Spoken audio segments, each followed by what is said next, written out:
Now time for the real news. And Greg, again, look, preseason football, we don't really care about the final scores. For those that were wondering, Patriots 17, Panthers 3, Giants 14, Lions 3. You will never guess what two teams I decide to throw into an ill-advised money line parlay.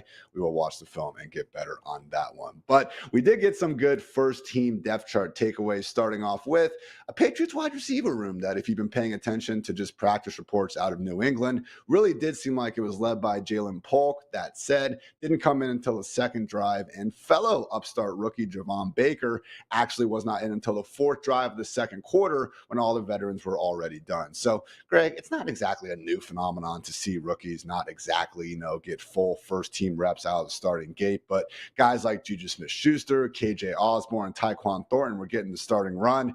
I mean, again, all the good vibes out of Patriots camp, I feel like, have been centered around Polk and Baker. Is this concerning for you? Is this just basic, game one of the preseason, nothing to really worry about?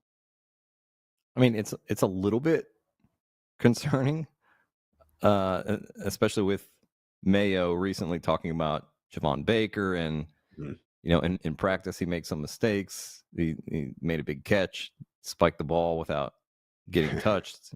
Classic Plaxico Burris move there, and that's something that he has to fix. He said so. Who knows if it's related to those kinds of things, like really making him earn it. We've heard that he's more of a developmental receiver, obviously, than Jalen Polk.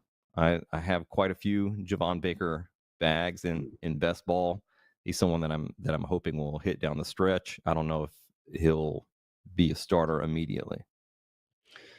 And look, there was one deep ball. I believe it would have been Bailey Zappi that threw that one, where Baker did have some separation on the outside, better pass. Maybe we're talking about a new and improved performance. Also did have a nice contested catch on the sideline on a play that got called back on a holding penalty, I believe. So not all doom and gloom for Javon Baker, but to Greg's point, yeah, it hasn't exactly been one completely positive piece after another. And sometimes, guys, as much as we do love training camp highlights, you got to remember the coaches have a bit more clear of the whole situation than we do. So keep an eye on what's going on in New England. Because again, this is what Kendrick Bourne and Demario Douglas not even playing. Bourne obviously still coming back from the ACL. Pop Douglas having a bit of a hand issue, and also just, being probably the number one there. So no big time use in getting him out there. So we'll see what happens. But yeah, for now, would expect to see Jalen Polk again in these three wide receiver sets sooner rather than later. Javon Baker, maybe that guy where, just an 18th round pick anyway, but certainly needs to be start climbing that depth chart in a hurry.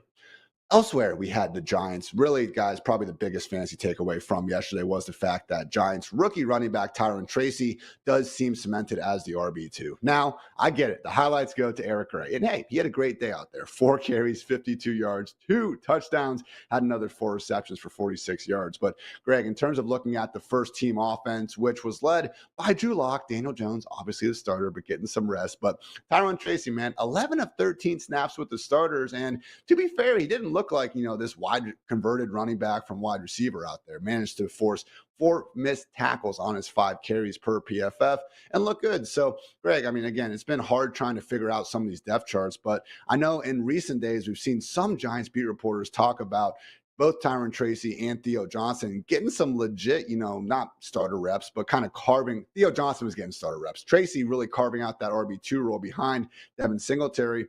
Pretty nice data point here. Now, could it change because Eric Gray did good? Sure. But again, we're used to seeing rookies playing behind the veterans in the first week of the preseason. So to see Tracy already past that, that's good news for a guy that I think we should be drafting as a pretty nice handcuff at the end of drafts. Yeah, he looked legit last night, and people, once Eric Gray started touching the ball, were like, oh my God, Eric Gray, Eric Gray.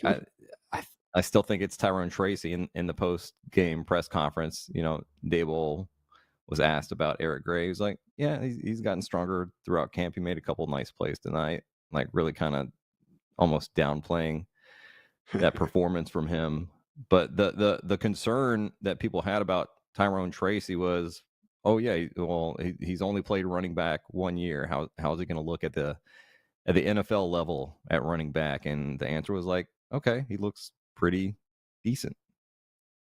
Yeah, again, I'm not trying to completely freak out about it. I mean, I'm looking up his totals right now. Again, guys, no team scored more than 17 points. So, shocker, we're not going to see some big, fantasy friendly performances. But yeah, Tracy, 5 carries, 26 yards on those. And again, several occasions where he was at least breaking an arm tackle or two. So, a lot of times with, a player like Tracy, you worry that you're going to get someone just bouncing every single run outside, maybe not looking the part of being sturdy enough to hold up in pass pro. But at least for one day, Tyrone Tracy did continue to draft him alongside guys like Braylon Allen again towards the end of your fantasy drafts. And yeah, I think you might just find yourself with a pretty fantasy friendly handcuff.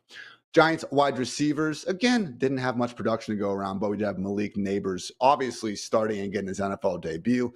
No targets, which is kind of lame, but did, I think, intriguingly, Greg, play 11 of his 12 snaps on the outside. So we have Neighbors on the outside, where this was a situation coming out of LSU where people wondered if he was going to be more of this slot merchant. But to me, Neighbors playing on the outside is key because Wan'Dale Robinson and Darius Slayton rested would presumably indicate that Jalen Hyatt is going to be the odd man out in this 3 wide receiver core. So now I don't want to get carried away and expect Daniel Jones to be enabling more than one, overly fantasy relevant wide receiver. But Greg, it does seem like, again, when we're in the final rounds of fantasy drafts, Wan'Dale Robinson and Darius Slayton looking like the next man up behind Neighbors for now. Yeah, I've taken a lot of Wan'Dale Robinson in best ball, and the speculation recently in training camp has been that it's Jalen Hyatt that's going to be running with the ones, and Darius Slayton is the odd man out. So that was pretty interesting last night on Neighbors. Man, has anyone ever gotten more separation and not been thrown the ball than Malik Neighbors on that one play last night? Good Lord, he was open by like 20 yards. Yeah. Incredible.